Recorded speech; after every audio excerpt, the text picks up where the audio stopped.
যে সকল বড় বড় নেতা ধামড়া যাদের আলোচনা করলে পরবর্তী কিয়ামত পর্যন্ত আনেওয়ালা নেতারা শিক্ষা অর্জন করতে পারে, সেই সমস্ত নেতা কাফের নেতাদের আলোচনা বেশি আছে। সবচেয়ে বেশি আছে কোরআন শরীফের ভিতরে পূর্বের শয়তানকে বুদ্ধি থেকে ফিরাউনের আলোচনা কোরআন শরীফের ভিতরে সবচেয়ে বেশি। তারপরেই নমরুদ। এই দুটি হলো আন্তর্জাতিক খ্যাতি সম্পন্ন ধামড়া। বলদ বলদ, আবালো আবাল, মানে প্রশ্ন করলে উত্তর কি দিতে হবে তাও বোঝে না। ইব্রাহিম আলাইহিস সালাম নমরুদের দাওয়াত দিয়েছে, কুল লা ইলাহা ইল্লাল্লাহ তুফলিহু, দুনিয়ার রাজা আছিস আখিরাতের রাজা হয়ে উঠবি, খালি লা ইলাহা ইল্লাল্লাহ কর। কে লা ইলাহা ইল্লাল্লাহ মানে কে আল্লাহ ছাড়া কোনো মাবুদ নেই, আল্লাহ রব, আল্লাহ খালেক, আল্লাহ মালিক। যখন এভাবে তারে বুঝাইছে, ও আওয়াল কয় কি আনা রব্বুকুমুল আলা, তোমার আল্লাহ কট্টুক আল্লাহ, আমি সবচেয়ে বড় রব। ইব্রাহিম আলাইহিস সালাম বলে, তোর রবের কি যোগ্যতা আছে? কয় যে তোমার রবের কি যোগ্যতা আছে? আমার রবের যোগ্যতা আছে ইউহয়ী ওয়া ইউমীত, মারে ও বাঁচায়, মারতেও পারে বাঁচাইতেও পারে। নমরুদ কয় ওয়া আনা উহয়ী ওয়া উমীত, ও তো আমিও পারি, বাঁচাইতে মারতে আমিও পারি। ইব্রাহিম আলাইহিস সালামের মাথায় ঠাটা পড়ছে, আল্লাহ কি কয়, এ তো বাঁচা মারা মনে হয় বোঝেই না, নালি কে কয়। তো ইব্রাহিম আলাইহিস সালাম বলেন, তো তুমি বাঁচায় মারিয়ে দেখাও। তো নমরুদ জজ সাহেব অর্ডার করছে, জেলখানাতে দুটি আসামি আনো, এমন দুটি আসামি যার একটা সম্পর্কে তুমি রায় দেছো ফাঁসি, আগামীকাল ফাঁসি হবে, এটা ফাঁসির অর্ডার হয়ে গেছে, এরকম একটা নিয়ে আসো। আর যার সম্পর্কে তোমার অর্ডার আছে বেকসুর খালাস, ওদেরও নিয়ে আসো। এরকম দুটি আসামি নিয়ে আসো। তো জজ সাহেব জেলারে দিয়া এরকম দুটি আসামি নিয়ে বলছে, স্যার এর ফাঁসির হুকুম অর্ডার হয়ে গেছে, এর আগামীকাল ফাঁসি দিতে হবে, আর এর বেকসুর খালাস অর্ডার হয়ে গেছে, কালকে ছেড়ে দিতে হবে। তো নমরুদ ইব্রাহিম আলাইহিস সালাম বুঝাচ্ছে, দেখছো এ মরবে, এ কালকে এলো মরবে, আর এ কালকে বাঁচবে, তা যেটা ফাঁসি হবে ওরে ছাড়িয়ে দিলাম, যাও তুমি বেকসুর খালাস, আর যারে ছাড়িয়ে দিতে হবে ওরে দেরি কাজ বই দিয়ে দে, দেখলে আমি বাঁচালাম আর মারলাম। ইব্রাহিম আলাইহিস সালামকে আল্লাহ কত বড় আবালের ফালায় পড়ছি, বাঁচা মারা বোঝে না। বাঁচা মারা মানে কি? মরে গেছে সেটারে বাঁচাই দিতে পারে, মরে গেছে সেটাকে বাঁচাই দিতে পারে, কথা বল ঠিক না? এর নাম হলো বাঁচানো। মরাডারে বাঁচাইতে পারে, বাঁচাডারে মারতে পারে, এটা একমাত্র কে পারে? আল্লাহ। তখন ইব্রাহিম আলাইহিস সালাম দেখলেন যে এরে যেমন কুকুর সেরকম মুগুর না দিলে হবে না, এতে বুঝতে পারলাম না। এবার ইব্রাহিম আলাইহিস সালাম বলতেছেন, ইন্নাল্লাহা ইয়াতি বিশ-শামসি মিনাল মাশরিক ফাতি বিহা মিনাল মাগরিব, আমার আল্লাহ জীবন ভরে সূর্য পূর্ব আকাশ থেকে উঠাইয়া পশ্চিম আকাশে ডুবায়। ও নমরুদ, তুই যদি আমার রবের চেয়ে বড় রব হইস, তাহলে সূর্যটারে তুই পশ্চিম পাশ থেকে উঠা। হইছে না পেঁয়াজ কায়দা মতো? ওর যদি বুদ্ধি থাকতো, অর্থাৎ আমিও টের পাচ্ছি, বুলাবানো বুঝতেছে, বলে বলতো কি না আমি একদিন পূব দিকে উঠেছি, তোমার আল্লাহ পারলি পশ্চিম দিক দিয়ে আনুস, কথা এই কবে না? ও আউরে বলছে না, তাই হয় নাকি, এত বড় বেলা একে একা একা ঠেলি উঠানো যায়নি। কোরআন শরীফে আল্লাহ এই কথা কয়, ফাবুহিতাল্লাযী কাফার, দামড়া হা করে বলছে। বিশ্ববিখ্যাত বুকা, আন্তর্জাতিক খ্যাতি সম্পন্ন, সারা দুনিয়ার রাজত্ব চালাইছে নমরুদ। ওর কথাটা কোরআন শরীফে বহু বহু আসছে, কারণ হলো ফাতাবির উয়া উলিল আবসার, সারা দুনিয়ার রাজত্ব করিও মশার কামড় খেয়ে মরা লাগে, হে কিয়ামত পর্যন্ত আনেওয়ালা রাজা বাচ্চা বাহাদুর যারা আছো, আত্ম অহমিকার শক্তির বলে, ক্ষমতার বলে জমিনের আংটা ধরে উঠো আর নামাও, তোমরাও শিক্ষা নিয়ে নাও নমরুদের থেকে। তারে মারতে আমার একটা পয়সা খরচ করা লাগে নাই, তোমাদেরকে মারতে আমার পয়সা খরচ করা লাগবে না, বিনা মাইরে তুমি মায়ের খাইয়া কান্দে কুল পাবা না। এ ক্ষমতা আমার আল্লাহর আছে না নাই? আল্লাহ পাক রব্বুল আলামিন আমাদেরকে আহলে হক উলামায়ে কেরামের জবান থেকে অনেক অনেক ভালো কথা শোনার সুযোগ করে দিয়েছেন, এজন্য শুকর আদায় করি আলহামদুলিল্লাহ। যশোরে হুজুর বয়ান করেছেন, খুলনার মুফতি আব্দুল কুদ্দুস সাহেব বয়ান করেছেন, আমাদের ঢাকার হুজুর বয়ান করেছেন। এত উলামায়ে কেরামের বয়ান হওয়ার পরে শেষে আর কিছু বলার মতো বাকি থাকে না। আর একই ক্লাসে বৈশা এত শিক্ষকের পড়া মনে রাখাও কঠিন। এক একজন আসে, তার বয়ান শুনতে শুনতে মজা লেগে যায়, আগের জন কি বলে গেছে কিছু মনে থাকে না। এই জন্য উচিত হলো এক এক মাহফিলে এক একজন বক্তা দিয়ে ওয়াজ করানো, যেটুক বয়ান হবে ওইটুকুর পর আমল হবে, আবার আর একদিন ডেকে ডেকে বসানো হবে। তো আমাদের দেশের সিস্টেম যেহেতু এভাবে বয়ে আসছে, সেই হিসাবে প্রত্যেক ওলামায়ে কেরামের জবানের আলাদা আলাদা বরকত আল্লাহ তাআলা আমাদের নেয়ার সুযোগ করে দিচ্ছেন। মোটামুটি শীত আসছে, ঘুমও হালকা হালকা আসছে, আপনাদের না আসলে আমার ঘুম আসছে। বেশিক্ষণ আর কষ্ট দেব না, দুই চারটে কথা এদিক খেয়াল করি, কথা নাড়াচড়া না করি। স্টেজে ওলামায়ে কেরাম, প্যান্ডেলে আপনারা, শ্রোতাদের ভিতরে সব দলের মানুষ আছে। আওয়ামী লীগ রাজনৈতিকভাবে হেরে গেছে বিদায় ওয়াজ শুনতে আসে না, তা তো না। এ মাঠে আওয়ামী লীগ আছে, বিএনপি আছে, জামাত আছে, জাতীয় পার্টি আছে, আটরশি আছে, চন্দ্রপাড়া আছে, মানিকগঞ্জের লোক আছে, সুরেশ্বর, ভোজেশ্বর, ইনায়েতপুর, বাহাদুরপুর, শরীয়তপুর, মাদারীপুর, ফরিদপুর, সব জায়গার মানুষ কম বেশ আছে। সুযোগ পাইয়া একতরফা ওয়াজ করিয়া অন্যদেরকে কষ্ট দেওয়ার পক্ষে আমি না।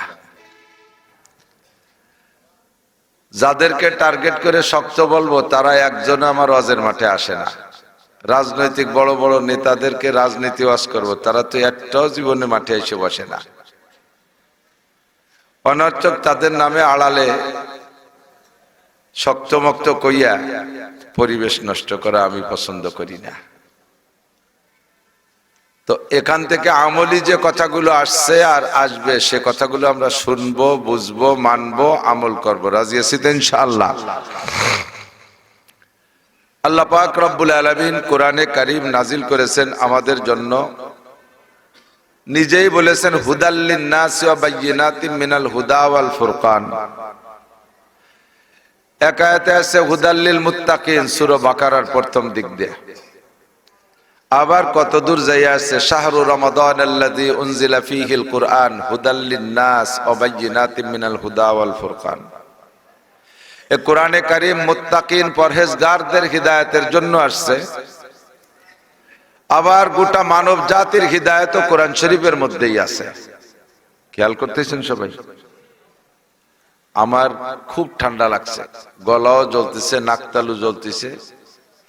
কতক্ষণ পারবানি তা ভাবে ভালো বুঝতেছি না। আমাদের হযরত মাওলানা আব্দুর রব ফরিদি, কণ্ঠ ভালো, পরিষ্কার জবান, বহুত বড় আলেম। আল্লাহ তাআলা তাকে একটা কারামতি দেশে, সে যতক্ষণ ওয়াজ করে কালেকশনও যদি রাতভর করে তবুও মানুষ ওঠে না। এর জন্য আমি আন্তরিকভাবে দোয়া করি আমাদের সব বড় বড় মাদ্রাসার মাহফিলে আব্দুর রব ফরিদি সাহেব বয়ান করে। শুনে পেট ভরে গেছে। এখন অল্পের মধ্যে দুই চারটে কথা। আল্লাহ পাক কোরআনে কারীম নাজিল করেছেন আমাদের হিদায়াতের জন্য, নাকি বলেন? মুত্তাকিনদের হিদায়াত কোরআন শরীফের মধ্যে। গায়ের মুত্তাকিন হিন্দু, বৌদ্ধ, খ্রিস্টান, ইহুদ, নাসারা, নাস্তিক, মুরতাদ, বেঈমান, কাফের, মুশরিক, যত জাতি আছে সকল জাতির হিদায়াতের জন্য একমাত্র সিলেবাস কোরআনে কারীম। একটু ঠিক কন। আপনারা ঠিক করলিও ঠিক, না করলিও ঠিক। আমি তো আগেও ছিলাম লক্ষ্মী ভাষা, এখনো তো আছি। তো সেই সময় যখন আগের বার ছিলাম 2001, 2, 3 অল্প অল্প মাঠে বয়ান করতাম। আমার এই লক্ষ্মী ভাষার মুরব্বী যারা ছিলেন তন্মধ্যে আব্দুল কাইয়ুম মাস্টার কাকা আমাকে নিয়ে খুব ভাবতেন এবং খুব দোয়া করতেন। তো ওয়াজের মাঠে আমাদের বক্তাদের স্বভাব, আমরা কথা একটা বললি আপনাদের কাছে জিজ্ঞেস করি ঠিক না বেঠিক। তো ঠিক হলি আপনারা কন ঠিক, বেঠিক হলি কন বেঠিক। তো উনি আমারে বলতো মিয়া ঠিক না বেঠিক তা পাবলিকই বুঝবে কি এরিয়া। ঠিক হলি তুমি কবা ঠিক, বেঠিক হলি তুমি কবা বেঠিক। এই যে অশিক্ষিত আছে এর মধ্যে লেখাপড়া জানে না, বা জানলিও জেনারেল জানে, কোরআন হাদিস জানে না, এই কথাটা ঠিক না বেঠিক তো উনি যদি বুঝবে তেন এসে বসে থাকবে কে? কাজে এটা ওনাকে কাছে জিজ্ঞাসা করার বিষয় না, এটা তুমি বলবা ঠিক। কোরআনে কারীম আমাদের হিদায়াতের জন্য এসেছে, একথা ঠিক? আমি জিজ্ঞেস করিনি, কিন্তু আমি কইছি ঠিক। কেউ বেঠিক কইলেও কইতে পারে, তাতে কিচ্ছু আসে যায় না। কোরআনে কারীম তো তার জায়গায় ঠিক, হিদায়াতের জন্যই আসছে। আল্লাহ তো কোরআনে কারীম সব জাতির জন্যই শান্তির বাহক। কোরআনী স্টেজ যদি কায়েম হয়, কোরআনী শাসন ব্যবস্থা যদি দুনিয়ায়, সারা দুনিয়া হতো সবচেয়ে ভালো। কমপক্ষে আমার ক্ষুদ্র বাংলাদেশে যদি কোরআনী স্টেজ কায়েম হয়, শাসন ব্যবস্থা কোরআন থেকে আসে, তাহলে এর দ্বারা মুসলমানরা যতটা সুখী হবে, তার চাইতে এদেশে সংখ্যালঘু অমুসলমানরা বেশি সুখী হবে। কথা বলেন কেমন? কোরআনে কারীমের শাসন ব্যবস্থা হলো, দুই একটা বলে আমি অন্যদিক চলে যাব, বেশি দেরি করব না। কোরআনে কারীমের শাসন ব্যবস্থা হলো, কোরআন যারা মানে, কোরআনের বিচার ব্যবস্থাটা তাদের উপরে প্রয়োগ হবে। আমরা মুসলমান কোরআন মানি, আমাদের এ টু জেড, জন্ম থেকে নিয়ে মৃত্যু পর্যন্ত মুসলিম জিন্দেগি 6 ভাগে বিভক্ত। 6টা বিষয়ই কোরআনে কারীম আমাদেরকে সিদ্ধান্ত দিয়েছে। কোরআনের ফয়সালা, আস-সারিকু ওয়াস-সারিকাতু ফাকতু আইদিয়াহুমা জাযাআম বিমা কাসাবা নাকালাম মিনাল্লাহ। মুসলিম স্টেট যদি হয়, ইসলামী শাসন ব্যবস্থা যদি হয়, তাহলে কোরআনে কারীমের বিচার হলো, মুসলমান যদি চোর আর চোরনি ধরা পড়ে, চোর অথবা চুন্নি, চুন্নি চেনেন নাকি? পুরুষে চুরি করলি চোর, মহিলা চুরি করলি চুন্নি। চোরনি তা ওই র বাদ গেছে, পরে সুন্নি হয়ে গেছে। সুন্নি কয় না আমাকে দেশে? চোর অথবা চুন্নি যদি ধরা পড়ে, ফাকতাউ আইদিয়াহুমা, দুইজনের হাত কেটে দাও। প্রথমবার চুরি করলে ডান হাত কেটে দাও, পরের বার চুরি করে ধরা পড়লে বাম পায়ের গোড়া টাকনু থেকে কেটে দাও। তৃতীয়বার চুরি করলে বাম হাতের কবজা কেটে দাও। চতুর্থবার আবার যদি চুরি করে, তাহলে চুরি করবে কি, যে হাত তো ধুয়ে নি নাই। চোরের হাত লাগে না চুরি করতে, একজন চোখ দূরে খুঁজে ফেলাইছে, এক চোর রে চোর ধরা পড়ছে, চোখ খুঁজে দিছে। চোরের আমাবস্যার রাত আসলে গায়ের মধ্যে অস্থির জ্বালা শুরু হয়ে যায়। পূর্ণিমার চাঁদ আর চাঁদনি রাত সবার ভালো লাগে, ভালো লাগে না? আপনাদের কাছে চাঁদনি রাত ভালো লাগে না, আন্ধার রাত ভালো লাগে? চাঁদনি রাত না, শুধু চোরেরই আমাবস্যার রাত ভালো লাগে। আমাবস্যার রাত আসলে চোরের মধ্যে জ্বালা ওঠে। 2 বার চুরি করে চোখ উঠে বেলাইছে, অন্ধ হয়ে গেছে। এখন চোর আমাবস্যাতে আসলে তার পরিবারের সদস্যদেরকে বলে, আমার তো ভালো লাগতেছে না, যে কোনো বাড়ির একটা ডুয়া ধরাই দে। তুমি চোখ চোখ নাই, কি করবে? খালি ডুয়া ধরাই দে। ওর ইবারত, হাসিয়া মাসিয়া সব আমার মুখস্থ, কোথায় কি আছে না আছে ও আমার হিসেব আছে, খালি ডুয়া ধরাই দে। চোরে চুরি করতে হাত লাগে না, ও চুরি করলে কবজি কাইটা দেশে, বাকি অংশ দিয়ে চুরি করতে পারে। কোরআনের বিচার যেভাবে আসছে, একে একে 4 বার যদি চুরি করে ধরা পড়ে, 4টে হাত পা তারে কেটে দিবা। এটা হলো মুসলমান চোর। আর মুসলমান চুন্নি ধরা পড়লে এই বিচার। মুসলিম কান্ট্রিতে থাইকে যদি অমুসলমানরা চুরি করে, তাহলে তাদেরকে হাত কাটবা না, কারণ তারা তোমার কোরআনী ব্যবস্থা বিশ্বাস করে না, কোরআনী বিচার তারা মানে না। কোরআনের বিচার তাদের পর প্রয়োগ করলে তারা জুলুম মনে করবে। রাষ্ট্রের শাসন ব্যবস্থা ঠিক রাখার জন্য অন্য কোন বিচার ব্যবস্থা তোমরা করবা, সেটা শরীয়তে গ্রহণ করবে, তবে তাদের হাত কাটবা না। চোখের সামনে প্রমাণ হলো, কোরআনী শাসন ব্যবস্থা যদি বাস্তবায়ন হয়, তাহলে মুসলমানের চাইতে অমুসলমানরা সুবিধে পায় বেশি, ঠিক না? আয-যানিয়াতু ওয়াজ-যানি ফাজলিদু কুল্লা ওয়াহিদিন মিনহুমা মিআতা জালদা। মুসলমান ইসলামী হুকুমতে যদি মুসলমান যুবক আর যুবতী জিনা করে ধরা পড়ে, তাহলে উভয়কে ধরে 100 করে ডোরা মারো। পুরুষটারও 100 কুড়া, নারীটারও 100 কুড়া মারো। আর যদি মুসলিম কান্ট্রিতে অমুসলমানরা জেনা করে ধরা পড়ে তাদেরকে 100 কুড়া মারবা না, কারণ এই 100 কুড়া মারা হলো কোরআনের বিচার। ওরা তো কোরআনই মানে না, তাহলে কোরআনের বিচার তাদের পর কিভাবে করবা? তাদের পর যদি কোরআনের বিচার চাপায় দাও এটা ওরা জুলুম মনে করবে। তবে রাষ্ট্রের শাসন ব্যবস্থা ঠিক রাখার জন্য অন্য কোন নরমাল বিচার তাদের করবা। ইসলামী হুকুমত হইলে মুসলমানের চাইতে অমুসলমানরা সুবিধা বেশি পায়।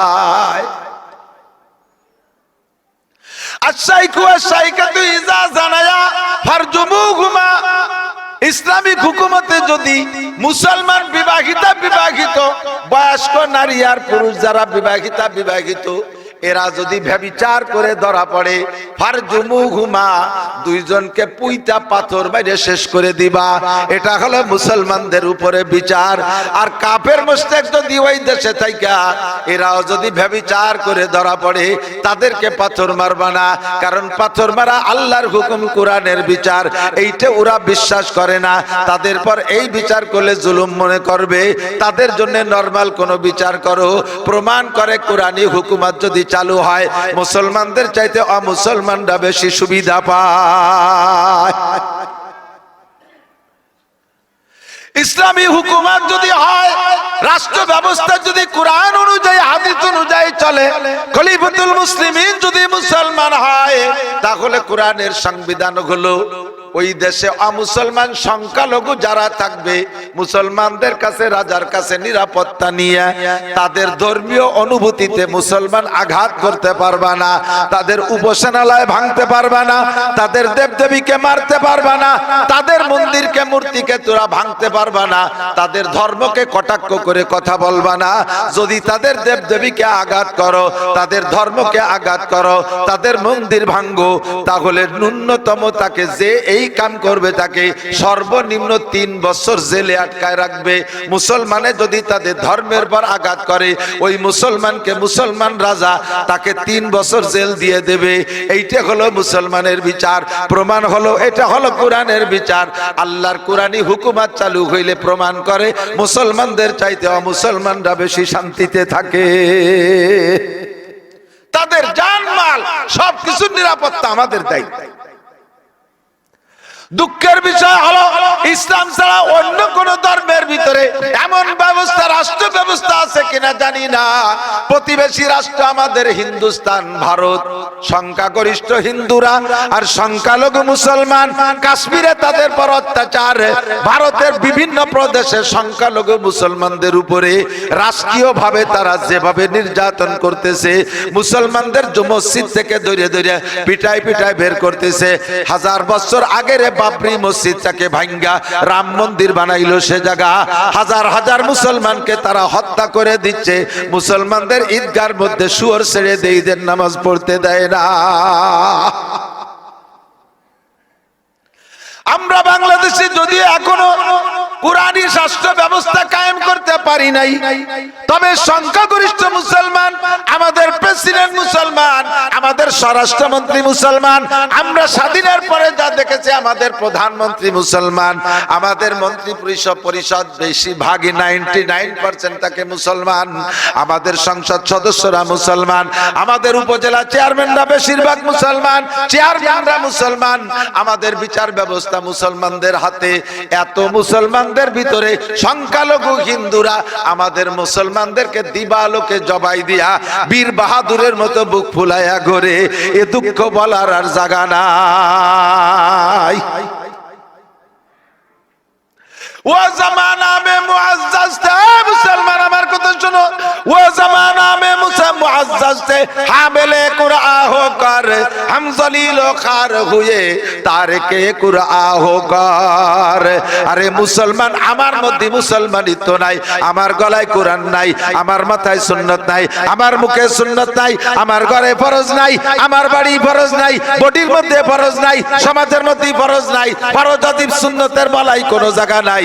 কোরআন শুধু মুখে দাবি করি কোরআনের পক্ষে আমরা, অথচ কোরআন আমাদের মধ্যে আমরা বাস্তবায়ন করি করি না। এর কারণে আল্লাহ পাক অমুসলমান কাফের মুশরিকদের মাধ্যমে আমাদেরকে এভাবে অপমান অপদস্থ করতেছে। যদি সম্মানের জায়গায় ফিরে যেতে হয়, আল্লাহর কোরআনকে আমাদের সংবিধান বানাইয়া সামনের দিকে আগাইতে হবে। এতে সকলের একমত থাকতে হবে। কথা বলেন ঠিক কি ঠিক না? কোরআনী সংবিধান আমরা চাই কারা কারা?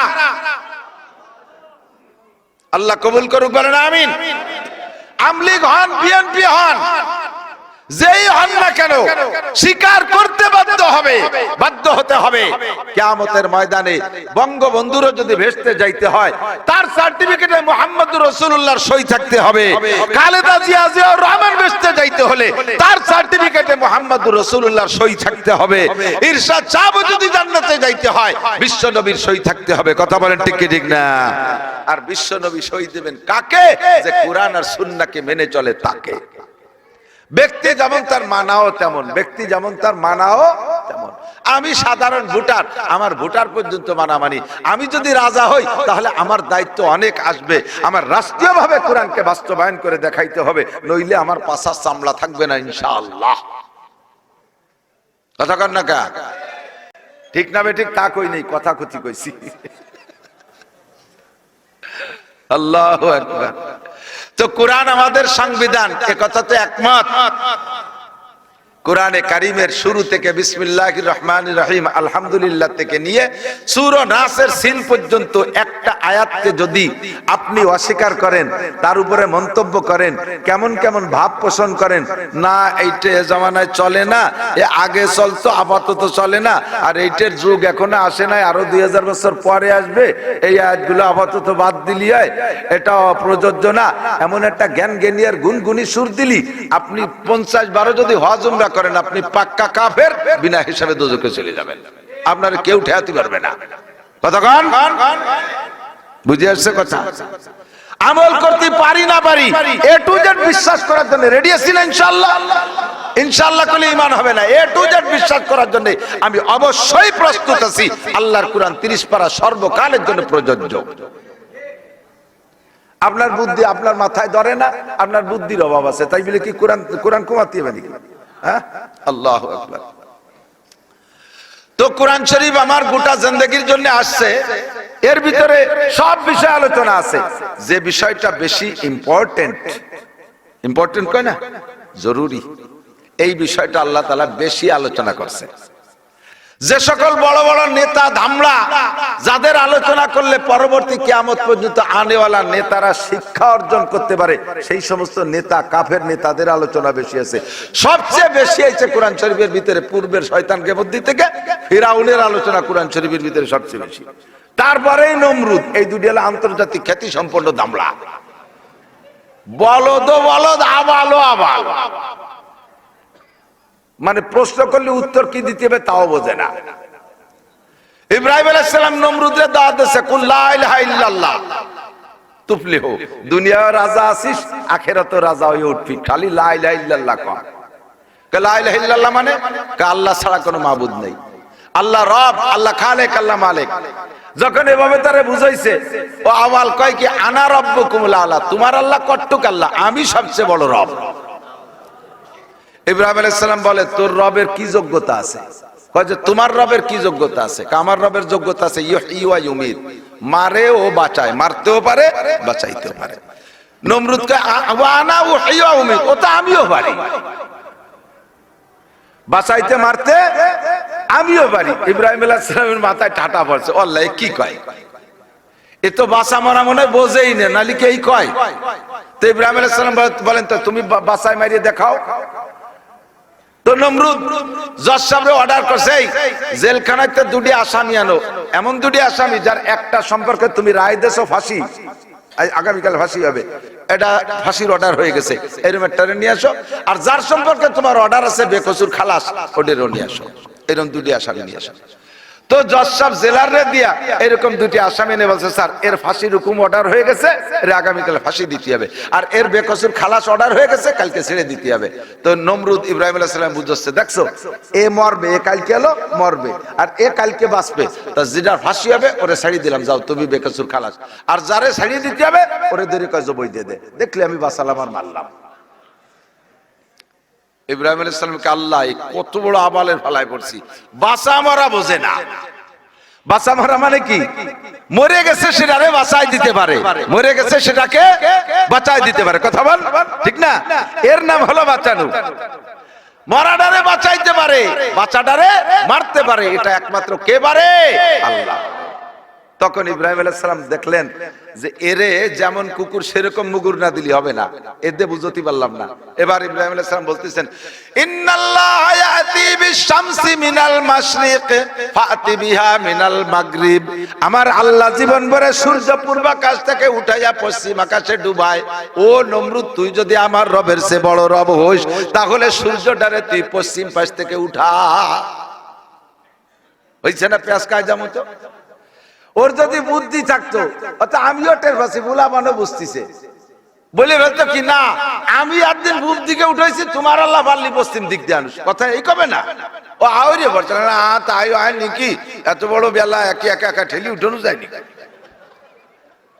কোরআন শরীফে আল্লাহ এই কথা কয়, ফাবুহিদাল্লাযী কাফার, দামড়া হা করে বলছে। বিশ্ববিখ্যাত বুকা, আন্তর্জাতিক খ্যাতি সম্পন্ন, সারা দুনিয়ার রাজত্ব চালাইছে নমরুদ। ওর কথাটা কোরআন শরীফে বহু বহু আসছে, কারণ হলো ফাতাবিরু ইয়া উলিল আবসার। সারা দুনিয়ার রাজত্ব করিও মশার কামড় খেয়ে মরা লাগে, হে কিয়ামত পর্যন্ত আনেওয়ালা রাজা বাচ্চা বাহাদুর যারা আছো, আত্ম অহমিকার শক্তির বলে, ক্ষমতার বলে জমিনের আংটা ধরে উঠো আর নামাও। তোমরাও শিক্ষা নিয়ে নাও নমরুদের থেকে। তারে মারতে আমার একটা পয়সা খরচ করা লাগে নাই, তোমাদেরকে মারতে আমার পয়সা খরচ করা লাগবে না। বিনা মাইরে তুমি মায়ের খাইয়া কান্দে কুল পাবা না। এ ক্ষমতা আমার আল্লাহর আছে না নাই? ফাতাবিরু, এই বড় বড় কিসসা কইয়ে কইয়ে আল্লাহ আয়াতের শেষে কয় ফাতাবিরু ইয়া উলিল আবসার। বুদ্ধি থাকলে বুঝে নে, বেশি ব্যাখ্যা দেওয়ার দরকার নাই, বুদ্ধি থাকলে বুঝে নে। ক্ষমতার মালিক কে? রাজনৈতিক নেতারা পিরাই বিশেষ করে রাজনৈতিক আলোচনা যখন করে, ওই সময় আমরা মোশরেক হয়ে যাই। আমরা মোশরেক হব না, রাজি আছি? এই জন্য পরামর্শ দিচ্ছি, বাকি রাজনীতি ওয়াজ করতেছি না। এই আটাআটি রিস্কা কি হয়েছে ভাই?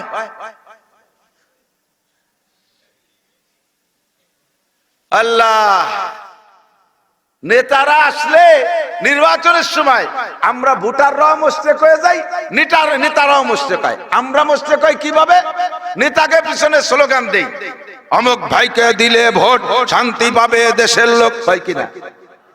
কন্যা সবাই বোতল ভাই যেখানে, আমরা আসি সেখানে, বোতল ভাইকে দিলে ভোট, বোতল খাবে দেশের লোক।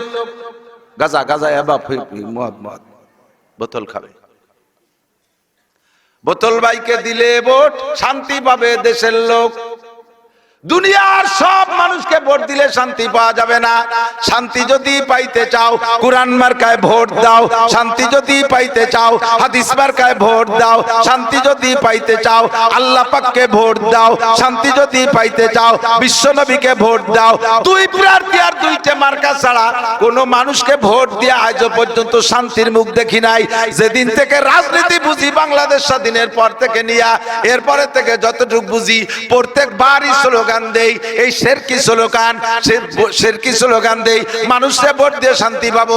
যাদেরকে ভোট দিয়ে শান্তি পাবো তারাই মুহাওয়া শান্তিতে রমজানের আগেই সব ইতিকাফে বসে গেছে জেলখানায়।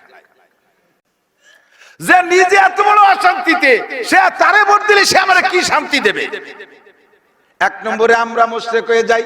দুই নম্বরে উন্ডা ভাষণের মধ্যে বারে জনগণ ক্ষমতার উৎস, কয় কি কয় না? বলেন নাউজুবিল্লাহ। আরো জোরে, আরো জোরে।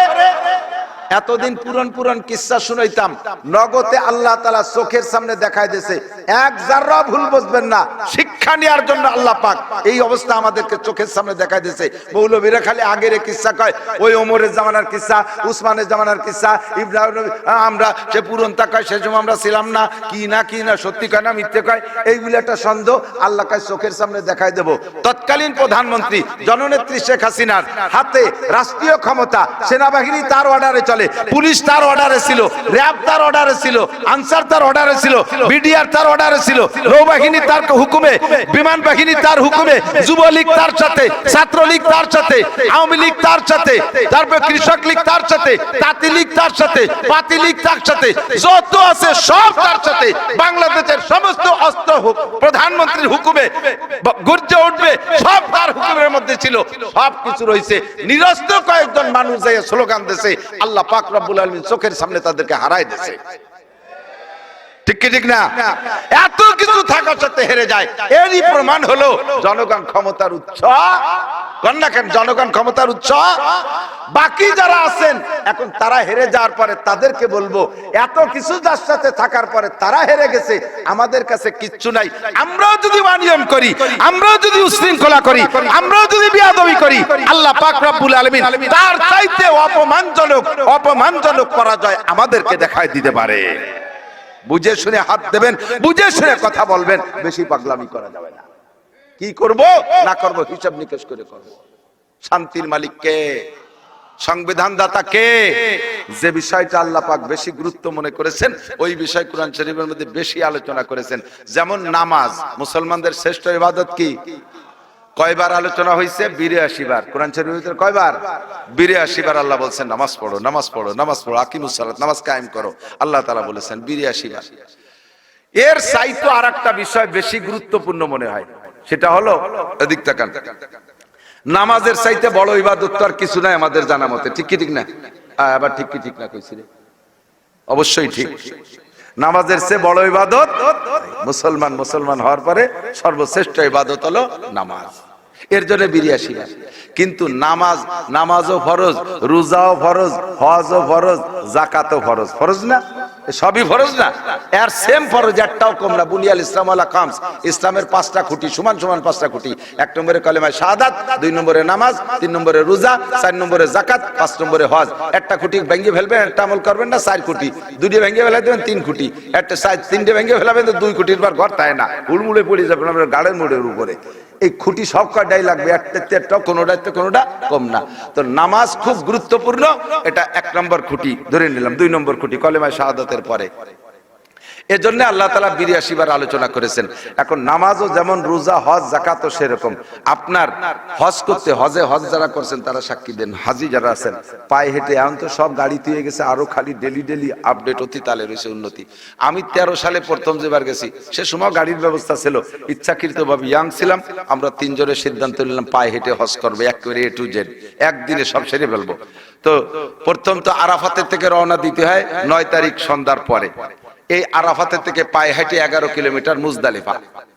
এত ঘন বসতি আর এমন গরম, উপর দিয়ে হেলিকপ্টারে পানি মারতেছে, পাইপের মাথায় এরকম বড় বড় খুঁটির মাথায় পাইপ দিয়ে পানি ছাড়তেছে, শিশিরির মতো ঠান্ডা পানি। তারপরও মানুষ ঘেমে যায়। আর আটা লাগে না, 2-3 মাইল আটা লাগে না, শুধু শক্ত হয়ে দাঁড়ায় থাকতে হবে। পড়ে গেলি শেষ, পড়ে গেলি হজ ওই জায়গায় হয়ে যাবে। দাঁড়ায় থাকবেন, স্রোতের মতো অন্যাসের গোষ্ঠী দ্বারা ইচ্ছে করে একটা কদম আগে যেতে পারবেন না। যে যেখানে আছেন সে জায়গা, এইভাবে আটতে থাকতে 11 কিলোমিটার যাইতে রাত 12টা, 11টা, 12টা, 1টা বেজে যায়। এইটুক হেঁটে যাওয়ার পরে ওখানে বাকি রাত মুজদালিফা কাটাইতে হয়। সে জায়গা বেড বিছানা কিচ্ছু নাই, পাকা ফ্লোরের উপরে, রাস্তার উপরে, ফ্লোরও পাকা না, পাহাড়ের গায়ে মরুভূমি বালু আছে কিছু। সেই গরমের মধ্যে যার কাছে গামছা গুমছা একখানা আছে তাই বিছাইয়ে একটু ঘুমাতে হবে, শুতে হবে। ঘুম আসুক আর না, একটু শোয়া সুন্নাত, বসে থাকলে হবে না। এই জায়গা গড়াগড়ি একটু করিয়া ফজরে আজান দিলে ওই যেতে নামাজ পড়া লাগে। মুজদালিফায় জায়গার নাম। মুজদালিফায় ফজর পড়া এরপরে শয়তান মারার জন্য জামরার দিকে রওনা দিতে হবে। কের 4 কিলো, কের 5 কিলো, কের 6 কিলো সামনে থাকে। এইটুক হাইটে যাইয়া বিশাল টিন শেড আছে, ওর ভিতরে এসি দেওয়া আছে, তার মধ্যে দিয়ে হেঁটে যেতে হবে। ও জায়গা কোনো বিকল্প ব্যবস্থা নাই, গাড়ি ঘোড়ার কোনো ব্যবস্থা ওটুকুর মধ্যে নাই। চলে গেলেন, যাইয়ে শয়তানরে মারিয়ে টারিয়া ওইখান থেকে জামরাত থেকে নিয়ে মক্কা আবার 3-3.5 কিলোমিটার সুড়ঙ্গ রাস্তার ভিতর দিয়ে। এটুক পাহাড়ি পথ, হাঁটতে মোটে পুষায় না। এরপরে যাইতে যে দেখবেন কাবাঘরের পাশে যে জায়গাটা আছে তার নাম মাতাফ, অল্প জায়গা, এত বেশি না। এই যে এখান থেকে ওই ঘরটা যতটুক, এর কাবাঘর এরকম চতুর্পাশে মাত্র একটুক জায়গা, 40-45 ফিট জায়গা হবে, বা 40-50 ফিটের জায়গা চতুর্দিক দিয়ে। এইটুকের ভিতরে এই কোটি খানিক মানুষ ঘোরা সম্ভব না। আগে যারা গাড়িতে গেছে তারা ওই যে ঘুরতেছে, এর মধ্যে আপনার ঢোকার কায়দা নাই। আপনি পায়ে হেঁটে গেছেন, পিছিয়ে পড়ে গেছেন, আপনার ঘোরা লাগবে কাবার মসজিদের ভিতর দিয়ে। এই নীলবাতি থেকে নিয়ে এক গুল্লি দিয়ে এই নীলবাতি পর্যন্ত আসতে 1 কিলোমিটার, এভাবে 7 কিলোমিটার। এই সময় পর্যন্ত আর আপনার হাঁটুতে কোনো জোর থাকবে না, যত বড় বীর বাহাদুর হন না কেন আপনি কুলাই পড়বেন। এরপরে এইটা সাইরা 2 রাকাত নামাজ মাকামে ইব্রাহিমকে সামনে করে পড়া, এরপরে সাফা মারওয়া সাই 450 মিটার, অর্থাৎ প্রায় আধা কিলো। 500 মিটারে আধা কিলো, 1000 মিটারে 1 কিলো, এই 450 মিটার 7 বার যাওয়া আসা, যাওয়া আসা 7 বার। এ পর্যন্ত গেলে আর আপনার গায়ে কোনো বল থাকবে না, শেষে কিচ্ছু মনে করতে জানা। ধরে নেন এই করতে করতে বাজে গেছে জোহরের নামাজে রক্ত হয়েছে। এখন এটা তো ফরজ হজ আদায় করছেন, এখন আপনি আল্লাহকে কি বলতে পারবেন? আল্লাহ, এই হজও ফরজ, নামাজও ফরজ, এই ফরজ আদায় করতে করতে জানটা শেষ, আজ কিন্তু আমি জোহরের নামাজ পড়তে পারবো না। এ করলে হবে? তোমার যত কষ্ট, এই হজের কারণে যত কষ্ট, জোহরের নামাজ কামাই দেওয়ার সুযোগ আছে নাই। এক ফরজ আদায় করতে যে আর এক ফরজের বাদ দেওয়ার সুযোগ নাই। ভালো করে বুঝে নিন। 5 কোটি টাকা আপনার জাকাত হইছে, নিজে হাতে দাঁড়ে দাঁড়ে যাইয়া বাড়ি বাড়ি যে জাকাত দেবেন সিদ্ধান্ত নিয়েছেন। সারা ইউনিয়ন উপজেলা ভরে হেঁটে হেঁটে সারা দিন জাকাত দিতে দিতে দিতে পায়ে হেঁটে বাড়ি বাড়ি যাইতে যাইতে ক্লান্ত হয়ে গেছেন। আল্লাহ, জাকাতও তোমার ফরজ, নামাজও তোমার ফরজ, এই জাকাত বাড়ি বাড়ি ঘুরে ঘুরে দিতে যে নাসির হুজুরির কথা শুনিয়ে এখন আমার কিন্তু জোহরের নামাজ পড়ার কায়দা নেই। অনুমতি আছে? আছে। এক ফরজ আদায় করতে যে আর এক ফরজ ছেড়ে দেওয়ার সুযোগ নাই। আছে নাকি? জ্যৈষ্ঠী মাসের রোজা, রাত 3টার সময় সেহরি খাইছে না, 7টা ইফতারি, কয় ঘন্টা হয়? 9 আর 7 16 ঘন্টা। এই 16 ঘন্টা রোজা রাখছেন, আবার আসরের পরে 30-32 কিলোমিটার বাইসাইকেল চালাইছেন খরার মধ্যে দিয়ে। কিরম ঠেকতেছে কোন দিক? ইফতারি নিয়ে খাইয়ে দিয়ে এক করে সাপে আদারের মতো গড়ই পড়ছেন শীতইয়া। আজান হয়ে গেছে, ইফতারি খাইয়ে দিয়ে নামাজ পড়তে হবে না, কথা কয় না, রোজা ছিলাম। ওর সাথে কথা কয়নি, নিষেধ, রোজা ছিল। মাগরিবের নামাজ এই রোজার কারণে ছেড়ে দেওয়ার সুযোগ আছে? ইফতার খাইয়ে শুয়ে রয়েছে, এরপরে উঠে আবার গলার সময় খাইয়ে দেয়, এর মধ্যে ইশারা আজান দিছে, নামাজ পড়তে যাবে না, কথা কয় না, রোজা ছিলাম। কথাই বলা যাবে না, ও রোজা ছিল। এই রোজার 5 পয়সার দাম আছে? এক ফরজ আদায় করতে আর এক ফরজ ছাড়ার সুযোগ নাই। ঠিক কি ঠিক না? অবশ্যই ঠিক। আপনি জিজ্ঞেস করতেছি ভুলি ভুলি আগে নিয়ে হবে। কিন্তু একটা ইবাদত আছে, যেই ইবাদতটা করতে যাইয়া নামাজও ছেড়ে দেওয়ার অনুমতি আছে, রোজাও ছেড়ে দেওয়ার অনুমতি আছে, প্রয়োজনে এই বছরে হজও ছেড়ে দেওয়ার অনুমতি আছে। সেই ইবাদতটা কি? সেই ইবাদতের নাম জিহাদ। জিহাদ ইবাদতের নাম কি? জিহাদ। জোরে বলেন কি? জিহাদ। এটা সব ইবাদতকে স্থগিত করে দিতে পারে, যার কারণে আল্লাহ পাক কোরআনে কারীমের ভিতরে জিহাদের আলোচনা আনছেন 682 বার। আর সেই জিহাদের আলোচনা যখনই উলামায়ে কিরাম করে, একটা সময় একটা দল এভাবে বলতে থাকে, হুজুর ওই জঙ্গিবাদী বাদ দেন, ওইগুলো বাদ দেন, এটা বাদ দেন, ওটা বাদ দেন, এ বাদ দেন, ও বাদ দেন, তা বাদ দেন, সব বাদ দিতে শেষ করে থাকে। হ্যাঁ, অত পর্দার কথা ওভাবে কইেন না, ও ঘুষের কথা ওভাবে কইেন না। এর মধ্যে আমাকে অনেক অফিসার আল্লাহর রহমতে ঘুষ খায়। আর যদি সুদের বিপক্ষে ভাবে কান, আমাকে প্রধান মুরব্বী তো সুদের লাইন খুলে দিয়েছে, তাই না ওগুলো বাদ দেন, এটা বাদ দেন, সেটা বাদ দেন, তাই থাকে কি? একজন গেঞ্জি কিনছে, একটা গেঞ্জির পিছনে রয়্যাল বেঙ্গল টাইগার, বাঘের ছবি আছে না, এরকম পিছনে বাঘ, সামনে সিংহ, তার গায়ে আলাদা রকম শক্তি বেরিয়ে গেছে। আর একজনের ওই গেঞ্জির গায়ে ওই বাঘের ছবি দেখে ওর খুব শখ হয়েছে, আর ও চিন্তা আছে যে গেঞ্জির গায়ে তো গেঞ্জি ছিঁড়ে গেলি পরে থাকবে না, ও গেঞ্জিও বাদ দিতে হবে, তাই আমি আর্টিস্ট দিয়ে পিটি বাঘের ছবি আঁকিয়ে ফেলবো। আর্ট ম্যানেরটা ডাইয়ে নিকেছে, দোস্ত আমার পিটিয়ে বাঘ আঁকিয়ে দিবি, আর বুকি সিংহ আঁকিয়ে দিবি, আমার ভিতরে বাঘ সিংহের সাহস আসবে। কয় কি দেখে রং দিয়ে দেবো, কয় রঙও তো উঠিয়ে যায়, তাহলে কি হলি ওঠে না, কয় একটা করা যায়, ওই সুই পুড়াইয়ে এরকম ফুটো ফুটো আঁকিয়ে দিই, কয় তালি তাই ভালো, এটা উঠবে না। তো মোম জ্বালাইয়ে মোমের মধ্যে সুই পুড়াইয়ে পিটি বাঘ আঁকতেছে, বাঘ আঁকতেছে, এমনি সুইর খুশাস হয় না, তা যদি পুড়াইয়ে দেয় কিরমটা এখন পিটি জ্বর মারচর কলজে ফুটে এসেছে। কয় দোস্ত কে রিস, কয় যে বাঘ আঁকতেছি। কয় বাঘের কি আঁকতেছি, কয় ন্যাজ, কয় ন্যাজ ছাড়া বাঘ হয় না, তা যদি কতালি হয়, কথা লেজ বাদ দিয়া ফিরে আবার সুই পুড়াই আবার ফিটি লাগাইছে, দোস্ত রাত দেখিয়ে দিস, বাঘ আঁকতেছি। কি বাঘের কি আঁকতেছি, পাও আঁকতেছি, পাও ছাড়া বাঘ হয় না, কথা যদি কতালি পাও বাদ দিতে হয়। এইভাবে যেটাই আঁকতে যায় সেটাই ব্যথা। আর কাজে ওই ছাড়া বাঘ হয় না, লাস্টে বাঘের থায় কি? পেট ছাড়া বাঘ, মাথা ছাড়া বাঘ, কান ছাড়া বাঘ, ঠ্যাং ছাড়া বাঘ, লেজ ছাড়া বাঘ। জিহাদ ছাড়া ইসলাম, পর্দা ছাড়া ইসলাম, সুদ ছাড়া ইসলাম, সুদওয়ালা ইসলাম, ঘুষওয়ালা ইসলাম। যেটা বলতে যাবো সেটা যদি তোমার খারাপ লাগে তাহলে ইসলামের তোমার থাকে কি? ইসলামই থাকবে না শেষ পর্যন্ত। কথা কোন ঠিক কিনা? ও দোস্ত, আল্লাহ পাক রব্বুল আলামিন কুরআনে কারীমের ভিতরে 682 বার জিহাদের কথা আনছে। প্রমাণ করে দেখাই আমি জিহাদের কারণে নামাজ স্থগিত রাখা জায়েজ। খন্দকের যুদ্ধ যখন সামনে আসতেছে, হুজুর সাহাবায়ে কিরামদেরকে নিয়ে খন্দক খনন করতেছে। খন্দক খুঁজতে খুঁজতে বেশ খনন হয়ে গেছে, এর মধ্যে কাফেররা প্রায় চলে আসছে। ওই দিন প্রায় ঢুকে পড়ে বাপ, ইতিমধ্যে খন্দকের খালি খুঁজতে বাকি রয়েছে। জিব্রাইল এসে বলতেছে, হুজুর জোহরের রক্ত তো হয়ে গেছে, কিন্তু খন্দক তো খুঁজা হয়নি। ওদিকে এই আবু সুফিয়ান দলবল নিয়ে চলে আসছে। হুজুর কয়, থাক, জোহরের নামাজ আগে খন্দক খনন করো। খুঁজতে খুঁজতে আসর, এখনো খন্দক শেষ হয় নাই। কয়, থাক, আসরের নামাজ খন্দক খনন করো। খুঁজতে খুঁজতে মাগরিব, এখনো খন্দক শেষ হয় নাই। কয়, থাক, মাগরিবের নামাজ আগে খন্দক খনন করো। খুঁজতে খুঁজতে ঈশা রক্ত, এখনো খন্দক শেষ হয় নাই। হুজুর কয়, থাক, ঈশার নামাজ আগে খন্দক খনন করো। 4 ওয়াক্তের নামাজ স্থগিত রেখে নবী পাক জিহাদের জন্য খন্দক খনন করেছে। প্রমাণ করে সময় সাপেক্ষে কার্যক্ষেত্রে কখনো কখনো জিহাদের গুরুত্ব নামাজের চাইতে বেশি। কথা বলেন ঠিক ঠিক না? এজন্য আল্লাহ তাআলা জিহাদ নামাজের আলোচনা করেছেন 82 বার, আর জিহাদের আলোচনা করেছেন 682 বার। কোরআন শরীফের আয়াতগুলো বিছে বের করলে যেভাবে আয়াতের সংখ্যা, সেই হিসেবে প্রায় 6 পারার উপরে কোরআন শরীফে খালি জিহাদের আলোচনা। দুঃখের বিষয়, এগুলো আলোচনা করতে গেলে মুসলমানের গায়ে পড়ে, অনেকের খারাপ লাগে। ভালো করে মনে রাখেন, এর একটা আয়াত সম্পর্কে যদি আপনার সন্দেহ থাকে আর আপনার মনের ভিতরে খারাপ লাগে, আর এটা বাধা দিতে মনে চায়, আপনি পাক্কা কাফের, আপনি পাক্কা কাফের। আপনি হজ করেন, যাকাত দেন, তাবলীগি যান, মসজিদে যান, মাদ্রাসার সভাপতি আর সেক্রেটারি যাই হন না কেন, আপনি এখনো মুসলমান হতে পারেন নাই। আগে মুসলমান থাকলেও এই মুহূর্তে আপনি কাফের হয়ে গেছেন। আর এই মুহূর্তে কাফের হওয়ার কারণে কি কি হয়েছে এটা একটু শুনিয়ে নেন। 1 নম্বরে আপনার বউ তালাক হয়ে গেছে।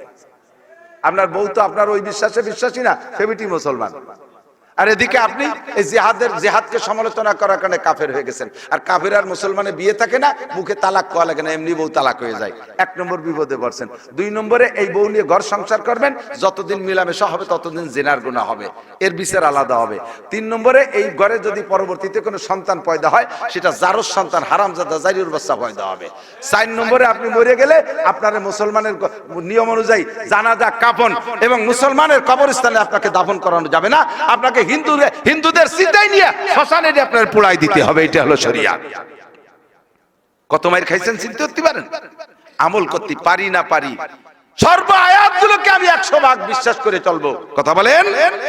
কাজেই এই মুহূর্তে যদি জিহাদের ডাক আসে, এই মুহূর্তে জিহাদের ডাক আসে, রেডি আছেন? সত্যি রেডি আছেন? অনেক বুড়োরা চিন্তাছে, ও বাবা, আমি পায়খানায় যাতে সাহস পাই না, তুমি আবার জিহাদে হঠাৎ।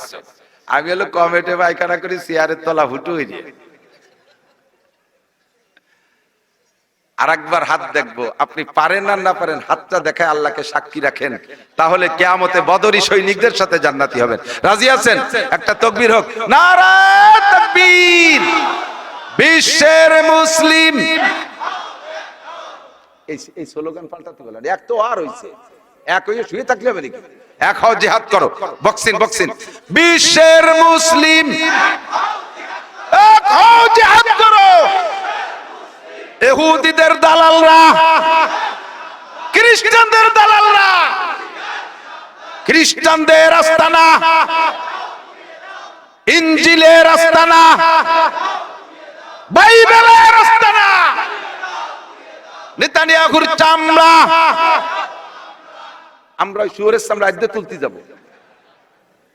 ওর গায়াত দিলে তো আত্মা ভাগ হয়ে যায়, আমরা ওর চামড়াও তুলতে পারবো না। নেতানিয়াহুর চামড়া কুত্তই কামড়া, নেতানিয়াহুর চামড়া, নেতানিয়াহুর চামড়া। নারায়ে তাকবীর। এখনই যদি ডাক আসে, যাইতে রেডি? বাড়ি যা লাগবে, টাকা আনতে যা লাগবে, কাপড় পাল্টাতে যা লাগবে, পায়ে হেঁটে চলে যাবো ইনশাআল্লাহ। সত্যি অন্তরের থেকে বলেছেন। এই জিহাদি প্রেরণা ভিতরে থাকাটা ঈমানের অঙ্গ। আপনি কিয়ামতের ময়দানে বদরি সৈনিকদের সাথে জান্নাতে চলে যাবেন ইনশাআল্লাহ।